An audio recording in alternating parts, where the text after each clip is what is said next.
السلام علیکم friends, welcome back to اندر ویڈیو۔ کیسے ہیں آپ سب؟ امید ہے آپ سبھی خیریت سے ہوں گے اور آپ لوگ کی دعاؤں سے میں بالکل ٹھیک ہوں۔ تو ویڈیو آج کا بہت زیادہ انٹرسٹنگ ہونے والا ہے، تو لاسٹ تک ضرور دیکھیے گا۔ یہ ویڈیو میں نے مکتوب بھائی کے چینل سے لیا ہے۔ ویڈیو کا ٹائٹل دیکھ کر ہی آپ سمجھ گئے ہوں گے کہ ویڈیو کس ٹاپک پر ہے، تو ویڈیو کو لاسٹ تک ضرور دیکھیے گا۔ چلیے ویڈیو سٹارٹ کرتے ہیں۔ پر آپ کے ہوش یہ بات جان کر اڑ جائیں گے کہ بائبل کے اندر پروفٹ محمد صلی اللہ علیہ وآلہ وسلم کا نام کلیئرلی مینشن ہے۔ First, that Muhammad is mentioned by name. Muhammad is not mentioned in the Old Testament. اسی لیے جیوز کو بڑی شدت سے انتظار تھا ایک مسیحا کا۔ دھیان سے یہ فرمان سنو، یہودی لوگوں کو 2 چاندی کے سکے رومن دیوتا جوپیٹر کے مندر کے لیے دینے ہوں گے۔ اسماعیل علیہ السلام کی لینیج سے کوئی نبی نہیں آیا۔ اس کا مطلب عیسیٰ سچے پیغمبر ہیں۔ is saying to us that Christianity is wrong. تصور کیجئے ایک ایسی دنیا جہاں انسان نے بھوک لگنے پر اپنے ہی خدا کو کھا لیا۔ اب اور بھوک برداشت نہیں ہوتی۔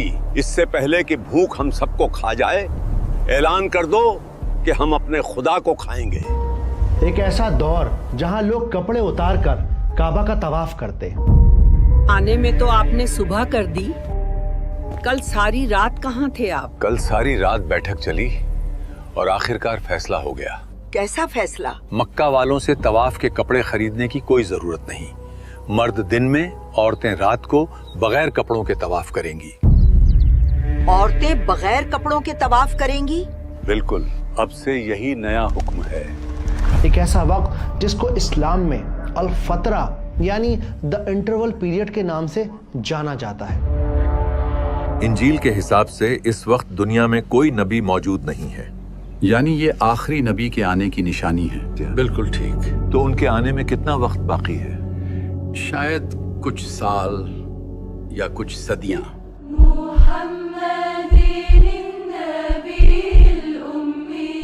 یہ کہانی ہے مکہ کی، یہ بات ہے محمد صلی اللہ علیہ وسلم کی۔ اقرا، پڑھو، اپنے رب کے نام سے پڑھو۔ السلام علیکم، یہ ہماری سیرت النبی سیریز کا چوتھا ایپیسوڈ ہے۔ پچھلے ایپیسوڈ میں ہم نے جانا کہ کیسے بنو جرہم کے کرپشن کی وجہ سے اللہ نے انہیں مکہ سے نکال دیا۔ جاتے جاتے جرہم کے سردار نے زمزم کے کنویں کو زمین میں دفن کر دیا اور اس طرح ہزاروں سال تک مکہ پیاسا ہو گیا۔ اس کے علاوہ ہم نے جانا کہ اسماعیل علیہ السلام اور ابراہیم علیہ السلام کے گزرنے کے قریب 2-2.5 ہزار سالوں کے بعد عمر ابن لوہے مکہ کا سردار بنا اور اس نے مکہ میں پہلا بت لا کر بت پرستی کی شروعات کی۔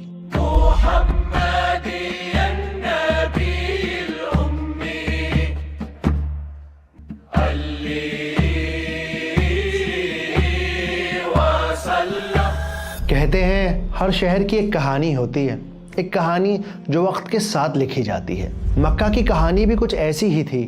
دنیا کے آخری نبی محمد صلی اللہ علیہ وآلہ وسلم کے آنے میں ابھی 600 یا 700 سال کا وقفہ باقی تھا۔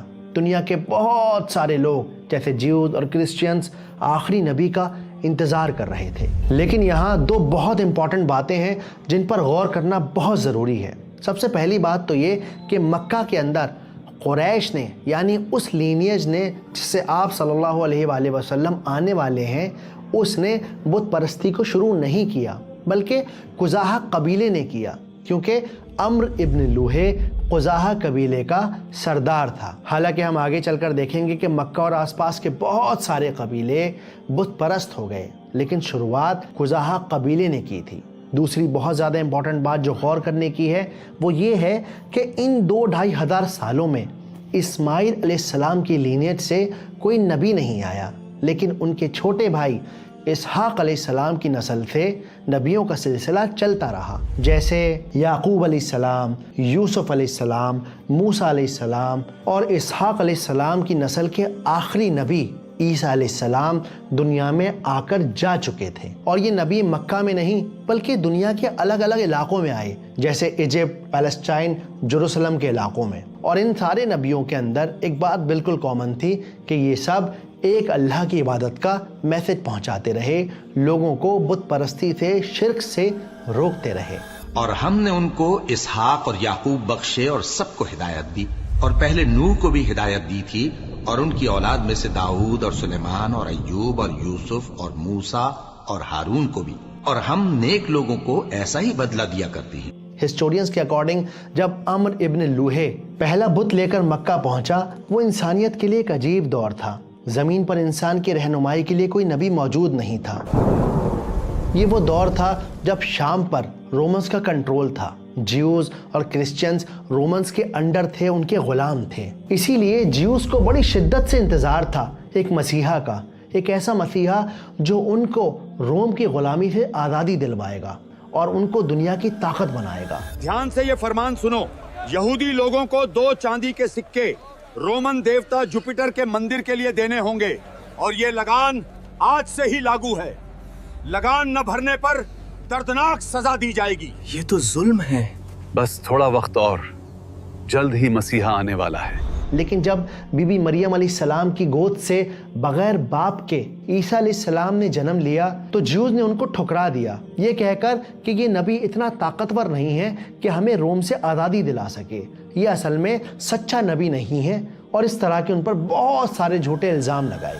And the rabbis that taught us and in the books, and that's the halakha. دھرم غلط ہے، ایک غلطی ہے اور یہ صحیح راستہ نہیں ہے، اسی لیے یہودی لوگ عیسائی دھرم سے دور رہتے ہیں۔ ہم نہ اسے ماننا چاہتے ہیں نہ اس کے بارے میں سننا چاہتے ہیں۔ ہمیں پتا ہے کہ یہ غلط ہے، اس لیے یہودی لوگوں کا اس سے کوئی لینا دینا نہیں ہے۔ ایک مسلمان ہونے کے طور پر ہم یہ یقین کرتے ہیں کہ موسیٰ علیہ السلام، یحییٰ علیہ السلام یا جتنے بھی نبی اسحاق علیہ السلام کی لینیج میں سے آئے ہیں وہ ہمارے بھی نبی ہیں، کیونکہ وہ سب اللہ کے نبی ہیں۔ اسی طرح بہت سارے جیوز نے یعنی موسیٰ علیہ السلام کے ماننے والوں نے اس بات پر یقین کیا کہ عیسیٰ علیہ السلام اگلے نبی ہیں، وہی نبی ہیں جن کا ذکر ان کی کتاب تورات میں دیا گیا ہے۔ تورات صاف کہتی ہے کہ مسیحا داؤد کے خاندان سے ہونا چاہیے، لیکن عیسیٰ تو نازریت کے ہیں۔ ان کی پرورش نازریت میں ہوئی مگر ولادت بیت لہم کی ہے۔ اس کا مطلب عیسیٰ سچے پیغمبر ہیں؟ ہاں بالکل۔ اور اب ان کے بعد بھی ایک آخری نبی آئیں گے؟ ہاں بالکل، اور اس آخری نبی کے لیے ہمیں کھجور کے باغوں والے علاقے کی تلاش کرنی ہوگی۔ تو وہ لوگ عیسیٰ علیہ السلام پر ایمان لے آئے اور کرسچین بن گئے۔ سیرت النبی میں آپ آگے جا کر دیکھیں گے کہ یہی کرسچن بعد میں مسلم بنے، کیونکہ ہر کتاب کے اندر آخری نبی کے آنے کا پیغام موجود تھا۔ دھیرے دھیرے دھیرے سچے جیوز نے، سچے کرسچنز نے عربیہ کی طرف مائیگریٹ کرنا شروع کر دیا، کیونکہ وہ رومن کے ظلم سے پریشان تھے۔ اس کے علاوہ ان کی کتابوں میں یہ بات مینشن تھی کہ آخری نبی بکہ کے علاقے سے آئے گا۔ بکہ یعنی مکہ، قرآن میں Bible chapter 84 song of Solomon میں بکہ کا لفظ استعمال کیا گیا ہے۔ ایون قرآن مجید یہ کلیئرلی مینشن کرتا ہے کہ اس دنیا کے اندر جو پہلا گھر بنایا گیا اللہ کی عبادت کے لیے وہ گھر مکہ میں تھا۔ سب سے پہلا گھر جو لوگوں کی عبادت کرنے کے لیے مقرر کیا گیا تھا وہی ہے جو مکے میں ہے، بابرکت اور جہان والوں کے لیے موجب ہدایت۔ اب یہ لفظ بکہ لنگوسٹک میچ ہے ورڈ مکہ کا۔ شاید آپ میں سے کچھ لوگوں کے لیے بات بہت حیران کر دینے والی ہوگی کہ ارے بھائی، ہر نبی نے آخری نبی یعنی آپ صلی اللہ علیہ وآلہ وسلم کے آنے کی پروفیسی کی ہے، ایون ان کی کتابوں میں بھی یہ باتیں موجود ہیں، پر آپ کے ہوش یہ بات جان کر اڑ جائیں گے کہ بائبل کے اندر پروفٹ محمد صلی اللہ علیہ وآلہ وسلم کا نام کلیئرلی مینشن ہے۔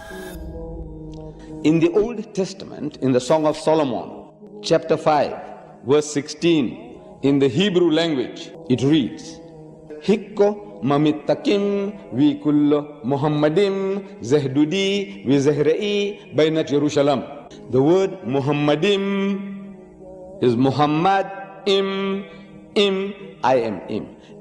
Im is a plural of respect in Hebrew. تو ایز اے مسلم ہم یہ بلیو کرتے ہیں کہ بائبل اللہ کی کتاب ہے، اللہ نے عیسیٰ علیہ السلام کو وہ کتاب دی، لیکن ہم اس کتاب کی کسی بھی بات کو نہ تو پوری طرح ایکسیپٹ کرتے ہیں نہ ہی پوری طرح جھٹلاتے ہیں، کیونکہ مسلم کمیونٹی کا یہ ماننا ہے کہ بائبل کے اندر اس کے ماننے والوں نے بہت سارے چینجز کر دیے، لیکن پروفٹ محمد کے نام کو انہوں نے وہاں سے ہٹایا نہیں بلکہ اس کا مطلب چینج کر دیا، لولی ڈیزائر کر دیا۔ اگر آپ چاہیں تو بائبل کے اس لفظ کا आप स्क्रीनशॉट लेकर अपने किसी भी ट्रांसलेटर को दे सकते हैं और कहें कि भाई इसे ट्रांसलेट करके बताओ, तो वो आपको जवाब देगा ऑल टुगेदर लवली डिज़ायर। लेकिन जब आप उससे कहेंगे कि I don't need word translation, I need linguistic pronunciation, तो उसका जवाब होगा मोहम्मद। दुनिया के समझदार लोग कहते हैं कि आप नामों के मतलब को चेंज नहीं कर सकते। मिसाल के तौर पर अगर किसी आदमी का नाम शाहरुख है तो उसे शाहरुख ही कहा जाएगा।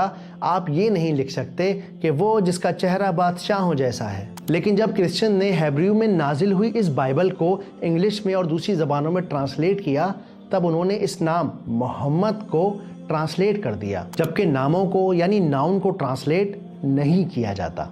You have no right to translate names of people. Anybody. Your name should be retained. Mr. Black is Mr. Black, though he is white. If I say in Urdu, I say ये Mr. Black है. I can't say Mr. Kala. ठीक। अब क्योंकि interval period चल रहा था, लोगों को कोई करेक्ट करने वाला नबी नहीं था, तो दुनिया के अंदर बेइंतहा खराबियां पैदा हो गईं। जैसा कि हम देखते हैं और पढ़ते भी हैं कि रोमन एम्पायर के अंदर गे और लेस्बियन का बहुत ज़्यादा चलन चलने लगा। इसके अलावा मक्का के अंदर और दूसरे आसपास के इलाकों में, मुल्कों में बहुत ज़्यादा बुत परस्ती बढ़ने लगी। लोगों ने नए नए रस्म व रिवाज, नई नई बिद्दतें निकाल लीं। लोगों के दिल इतने ज़्यादा पत्थर हो गए कि वो औरत को पैर की जूती समझने लगे। अपनी पैदा हुई बच्चियों को जिंदा दफन कर दिया करते। छोड़ मुझे। तू चाहती है कि मैं इसे सारी जिंदगी बैठा के खिलाऊं, फिर ये किसी के गुलाम बन जाए या अपने शोहर के कबीले के काम आए? मैं उसे मेरे हिस्से में से खिला दूंगी। इसे जिंदा रहने दो, इसे मत मारो। बहुत बड़ी जिल्लत है। दूसरी औरतें लड़के पैदा करती हैं, उन पर फक्र करती हैं कि उन्होंने जंग के लिए जवान या मजदूर दिए। मेरी बच्ची को जीने दो, रहम करो। तूने लड़का पैदा नहीं किया तो तू भी जिंदा नहीं बचेगी। इस मूवी के सीन से हमें बस एक अंदाज़ा लगता है कि इंसान किस हद तक गिर चुका था। इब्न हिशाम ने इस दौर को अपनी किताब सीरतुन नबी में जाहिली दौर कहा है। अब जाहिल का मतलब इलिटरेट नहीं होता, अनपढ़ नहीं होता, बल्कि जब आप इस लफ्ज़ की गहराई में उतरेंगे तो आपको पता चलेगा कि जाहिल असल में अक्लमंद का ऑपोजिट है, यानी कि एक इंसान पढ़ा लिखा होकर भी जाहिल हो सकता है। ऐसा इंसान जो अपनी ख्वाहिशों के लिए अपने ईगो के आगे झुक जाए और सच का साथ छोड़ दे। मक्का के अंदर ऐसे ऐसे रस्म व रिवाज, ऐसी ऐसी खराबियां पैदा हो गईं जिनका ताल्लुक दीन इब्राहिमी से दूर दूर तक नहीं था। तब मक्का में होने ये लगा कि जब ये लोग अपने घर से सफ़र के लिए निकलते तो आखिरी काम ये करते कि अपने बुत के ऊपर हाथ फेरते और एक छोटा पत्थर खाने काबा का अपनी जेब में रख लेते और बस जब जहाँ इनका दिल चाहता इसके आगे बैठकर इसकी इबादत करते। ऐ अल्लाह के वसीले, मेरा ये सफ़र आसान कर दीजिए और मेरी तिजारत में बरकत व इजाफा फरमाइए। मेरे अल्लाह, मैं इस पत्थर की इबादत नहीं करता, इसे बस तेरी याद के लिए साथ रखता हूँ। सही बुखारी में हमें एक हदीस मिलती है कि एक सहाबी बताते हैं कि हम लोग पत्थरों को पूजते और अगर कोई इससे ज़्यादा खूबसूरत पत्थर मिल जाता तो उसको पूजने लगते और पुराने वाले पत्थर को उठाकर फेंक देते और अगर कुछ ना मिलता तो मिट्टी जमा करके उस पर बकरी का दूध डाल देते और उस मिट्टी का तवाफ़ करते। और जब ये लोग घर वापस लौटते तब भी इनका यही मामला रहता। अपनी बीवी और बच्चों से बाद में मुलाकात करते, सबसे पहले उस बुत के पास जाकर उसके आगे अपना सर झुकाते।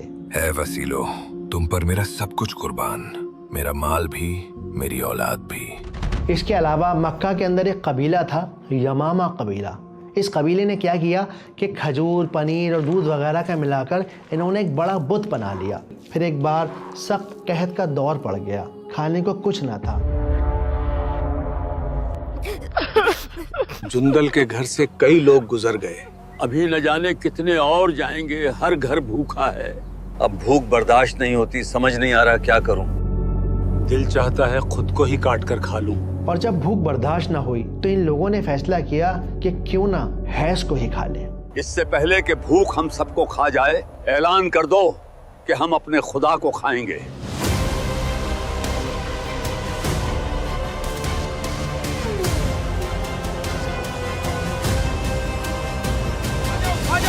आखिर हमारा खुदा ही हमारे काम आया।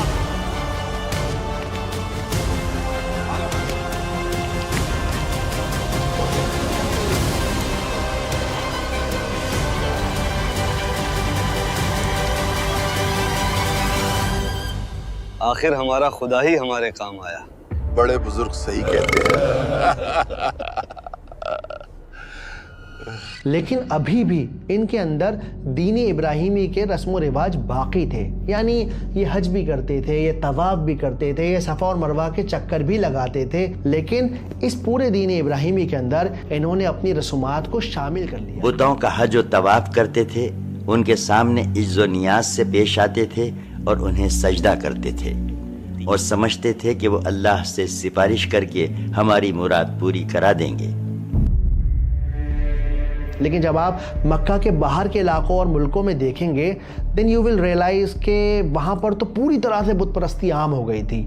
शायद इसलिए क्योंकि वो लोग मक्का से बहुत ज़्यादा दूर थे, इस वजह से वो पूरी तरह बुत परस्ती में शामिल हो गए। अब देखिए, इस चैप्टर को समझना इसलिए बेइंतहा ज़रूरी है क्योंकि आप सल्लल्लाहु अलैहि वसल्लम को गुज़रे हुए, दुनिया से गए हुए तकरीबन 1400 से ज़्यादा साल हो चुके हैं और धीरे धीरे धीरे धीरे हमारे माशरे के अंदर भी इस तरह की बिद्दतें, इस तरह के रस्म व रिवाज शामिल हो रहे हैं। और मैं बार बार आपको ये 1200 साल से ज़्यादा पुरानी किताब का रेफरेंस इसलिए दे रहा हूँ ताकि आप ये ना समझें, आप में से कोई भी इंसान ये ना सोचे कि मकतूब अहमद अपनी जेब से कोई बात कहता है या किसी फ़िरक़े की बात कहता है। मैं बस वही बात कहता हूँ जो किताब में लिखी है, वो किताब जो ऑथेंटिक सीरतुन नबी की किताब मानी जाती है। हर मुसलमान सीरतुन नबी की इस किताब को ऑथेंटिक समझता है, पढ़ता है, इस पर यकीन रखता है। अब देखिए, वक्त के साथ जैसे जैसे वक्त गुजरता रहा तो होने ये लगा कि मक्का के अंदर बुत परस्ती इतनी बढ़ती चली गई कि इन बुतों के अब घर होने लगे, इनकी देखभाल के लिए लोगों को जॉब पे रखा जाने लगा और यहाँ के लोग इन बुतों को इस कदर मानने लगे कि जो भी कमाते थे उसके 3 हिस्से कर लिया करते। एक हिस्सा अपने घर के लिए, दूसरा हिस्सा अल्लाह के नाम का कि भाई इसमें से लोगों की मदद की जाएगी, और तीसरा हिस्सा इनके बुतों का जो सिर्फ इनके बुत के लिए या इनके बुत के रखवालों के लिए ही खर्च किया जा सकता था, उसमें किसी और का कोई शेयर नहीं था। तो अब यहाँ होता ये था कि अगर गलती से बुतों के हिस्से का माल कम हो जाता तो ये एक अल्लाह वाले हिस्से में से निकाल कर बुतों का माल पूरा कर देते,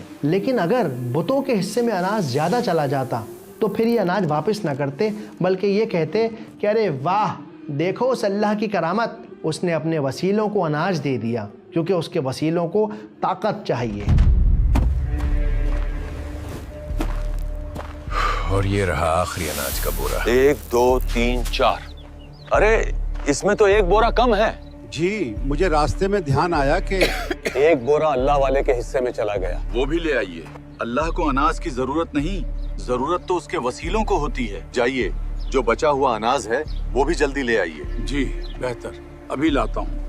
कुरान के मुफस्सिरीन यानी कि एक्सपर्ट्स का मानना है कि इन्हीं लोगों के लिए अल्लाह सुब्हानहू व तआला ने कुरान में इस आयत को नाजिल किया। ये लोग अल्लाह ही की पैदा की हुई चीजों यानी खेती और मवेशियों में अल्लाह का भी एक हिस्सा मुकर्रर करते हैं और अपने ख्याल बातिल से कहते हैं कि ये हिस्सा तो अल्लाह का और ये हमारे शरीकों यानी बुतों का। तो जो हिस्सा इनके शरीकों का होता है वो तो अल्लाह की तरफ नहीं जा सकता, और जो हिस्सा अल्लाह का होता है वो इनके शरीकों की तरफ जा सकता है। क्या आप बुरा हुक्म लगाते हैं? बुत परस्ती के अलावा मक्का के अंदर बहुत ज़्यादा एस्ट्रोलॉजी आम हो गई, यानी सितारों को देखकर फ्यूचर बताना, हाथ देखकर उनके छुपे हुए चोरी हुए माल का पता बताना और इसके एवज में इनसे माल लिया करना यहाँ का कल्चर एक ट्रेडिशन बन गया। और वो लोग जो ये काम किया करते थे उन्हें काहिन कहा जाता और उन्हें बड़ी इज्जत की नज़र से देखा जाता। दूसरी तरफ मक्का के सरदारों ने अपने आप को हुम्स कहना शुरू कर दिया। हुम्स यानी कि पाक लोग। वो ये कहा करते थे कि हम बहुत पाक लोग हैं क्योंकि हम काबा के कस्टोडियन हैं, उसके ज़िम्मेदार हैं, उसके खादिम हैं। मैं कहता हूँ ये लोग दूर दराज के मुल्कों से आते हैं, अलग अलग कबीलों के लोगों के साथ हंसी ठट्ठा करते फिरते हैं, मक्का में हर तरह का माल बेचते फिरते हैं। अल्लाह जाने ये लोग और क्या क्या करते हैं, और फिर इन्हीं कपड़ों में काबा का तवाफ करते हैं। मेरे ख्याल में ये लोग हम मक्का वालों की तरह पाक नहीं हैं बल्कि नापाक हैं। इसलिए मेरी राय है कि आप ये हुक्म लागू कर दीजिए कि काबा का तवाफ सिर्फ पाक कपड़ों में होगा और वो कपड़े सिर्फ मक्का में ही मिलेंगे। ये तो बेहतरीन ख्याल है। ये फैसला काबा और काबा के खादिमों के लिए फायदेमंद होगा। یہ اصل میں ان لوگوں کا ایک ماسٹر اسٹروک تھا. انہوں نے کعبہ کی کسٹوڈین شپ کو ایک ہتھیار کی طرح استعمال کیا تاکہ اکنامکلی وہ لوگ بہت پاورفل ہو سکیں. اس کے علاوہ وہ سائیکولوجیکلی لوگوں کو ڈومینیٹ کر سکیں, انہیں بتا سکیں کہ کیونکہ ہم کعبہ کے رکھوالے ہیں, اس کے خادم ہیں, اسی لیے ہم سپیریئر ہیں اور تم ہمارے آگے کچھ نہیں. سورہ ماؤن والی ویڈیو میں میں نے اس بدعت کو ایک سین کے ذریعے بھی سمجھایا ہے, جہاں میں نے بتایا ہے کہ کس طرح سے گزرتے وقت کے ساتھ جب آپ صلی اللہ علیہ وآلہ وسلم دنیا میں آ گئے, ان پر سورہ ماؤن نازل ہو گئی, تب بھی یہ بدعت, یہ رسم و رواج چلتے رہے. اور کیونکہ اتنے سال گزر گئے تو لوگوں نے یہ مان لیا بالکل اس طرح طواف کرنا چاہیے جیسے انسان اللہ سبحانہ و تعالیٰ کے گھر سے آیا ہے. اور مکہ کے کسی سردار نے انہیں نہیں روکا اپنے لالچ کی وجہ سے.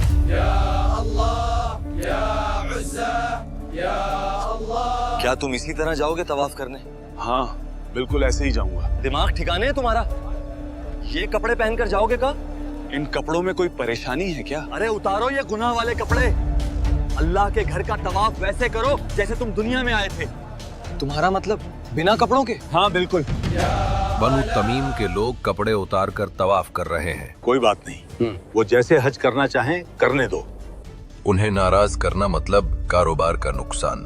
اس کے علاوہ کعبہ کے باہر کچھ کھومچے بھی لگوائے ہیں, جا کر ان سے کرایہ وصول کر لو. جی بہتر. چلو چلیں. یعنی ایک بدعت, ایک ریوولٹ, ایک مجبوری, ایک رسم بن گئی, ایک دین کا پارٹ بن گئی. چنانچہ اگر ان کا کپڑا دستیاب نہ ہوتا تو مرد ننگے طواف کرتے اور عورتیں اپنے سارے کپڑے اتار کر صرف ایک چھوٹا سا کھلا ہوا کرتا پہن لیتیں اور اسی میں طواف کرتیں اور دوران طواف یہ شعر پڑھتی جاتی: آج کچھ یا کل شرمگاہ کھل جائے گی, لیکن جو کھل جائے کھل گیا ہے اور دکھائی دے رہا ہے, اسے دیکھنا میں کسی کے لیے بھی حلال نہیں کرتی. لیکن ابھی بھی پوری دنیا کے الگ الگ حصوں میں کچھ لوگ ایسے بھی موجود تھے جو آخری نبی کا انتظار کر رہے تھے. ان سب کو لگ رہا تھا کہ بہت جلد آخری نبی آنے والے ہیں, لیکن انہیں اندازہ نہیں تھا کہ جس نور کا وہ انتظار کر رہے ہیں اس کے ظہور میں ابھی 600-700 سال کا وقفہ باقی ہے. ابھی دنیا الفترہ یعنی انٹرول کے اندھیرے میں ہے. ابھی صبح ہونے میں کچھ لمحے باقی ہیں.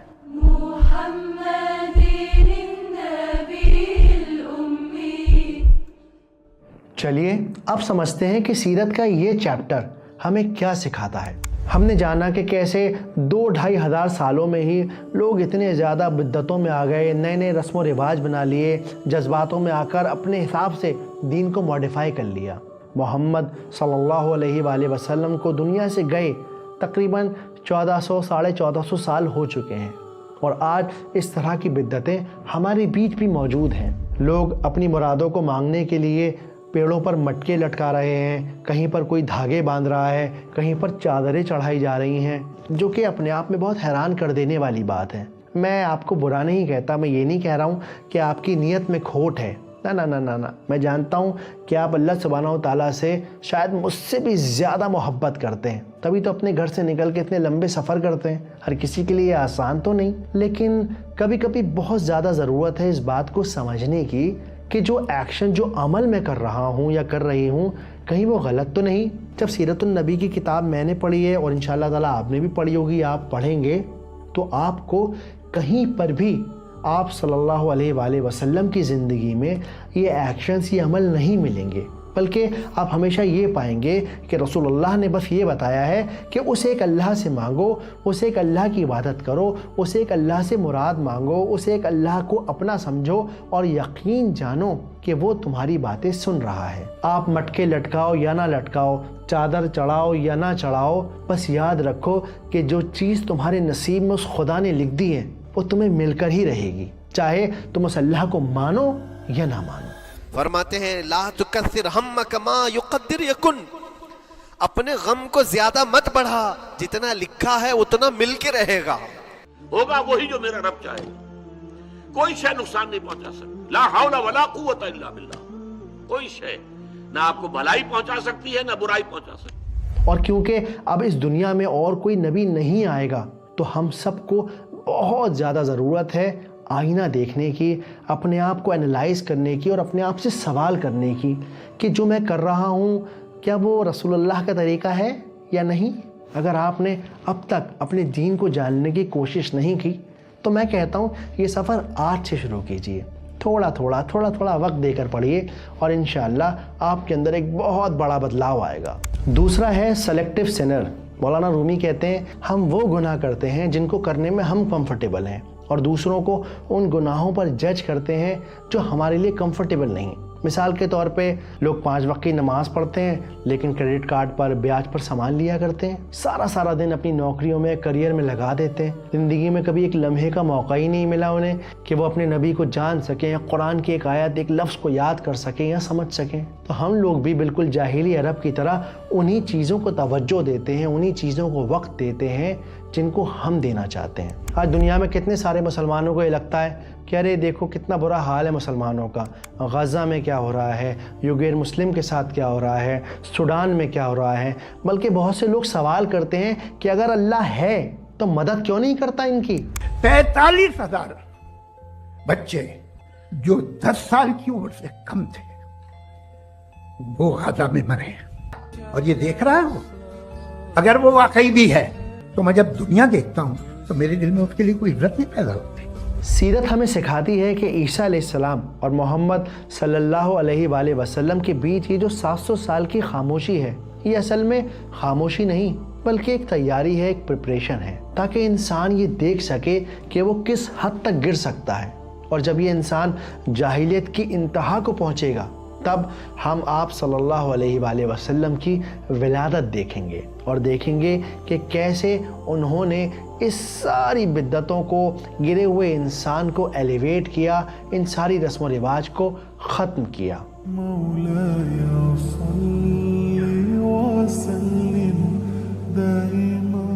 तो अगली बार ऐसा लगे ना कि अरे कुछ भी नहीं हो रहा, अल्लाह कहाँ है, इंसानियत को देखो कितना शर्मसार किया जा रहा है, तो मायूस ना होइएगा।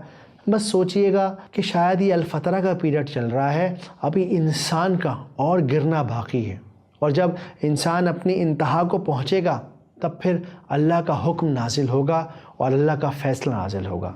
कभी कभी खामोशी का मतलब गैर मौजूदगी नहीं होता। हर अंधेरा कब्र की तरह नहीं होता।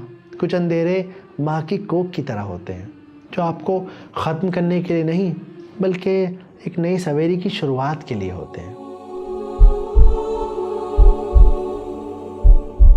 उम्मीद करता हूँ कि आपको वीडियो पसंद आई होगी, बात समझ आई होगी। अगर हो सके तो आप मेरी कम्युनिटी को ज्वाइन कीजिएगा ताकि मैं इस सफ़र पर आपको और तेज़ी से लेकर जा सकूँ। आपके सपोर्ट से हम और बड़ी टीम बना सकते हैं और बेहतर और बढ़िया और जल्दी वीडियोस को प्रोड्यूस कर सकते हैं। उम्मीद करता हूँ कि सीरतुन नबी के इस चैप्टर से आपने कुछ ना कुछ ज़रूर सीखा होगा। आपने क्या सीखा इस बारे में मुझे कमेंट में ज़रूर बताइएगा। इससे मुझे एक फ़ीडबैक मिलता है, इस वीडियो को बेहतर बनाने में आसानी होती है। जज़ाकुमुल्लाह खैर। अस्सलामु अलैकुम। अल्लाह हाफ़िज़। सो फ्रेंड्स, आई होप कि आपको आज का वीडियो पसंद आया होगा। इस टॉपिक से हमने बहुत कुछ सीखा है और आई होप कि आपने भी बहुत कुछ सीखा होगा, क्योंकि जिस तरह की वीडियोस मकतूब भाई बना रहे हैं, अभी जो ये एपिसोड था सीरतुन नबी पर, हमारे नबी की ज़िंदगी के बारे में, और जो कि इन्होंने जैसे बताया कि नबी के विलादत से पहले के जो साल थे और ईसा अलैहिस्सलाम के बाद के जो साल थे, जिस तरह से लोग बिदअत और शिर्क में मुब्तला हो गए थे और जिस तरह से लोग बुतों की पूजा करते थे, तो उसके बारे में जिसे उन्होंने बताया। तो आज भी हमें सबसे पहले तो अल्लाह का लाख लाख शुक्र करना चाहिए कि अल्लाह ताला ने हमें इन सब से बहुत अच्छे दर्जे पे रखा है। अल्लाह ताला ने हमें नबी के उम्मत बना के भेजा। सबसे बड़ा शुक्र तो अल्लाह ताला का, उसका एहसान यही है कि हम नबी की उम्मत में हैं और हमें फिर भी अपने ऊपर काम करने की ज़रूरत है। हमें इन सारी वीडियोस को देखने के बाद अपने आप को एनालाइज़ करना बहुत ज़्यादा ज़रूरी है कि हम अपनी ज़िंदगी किस तरह से गुजार रहे हैं।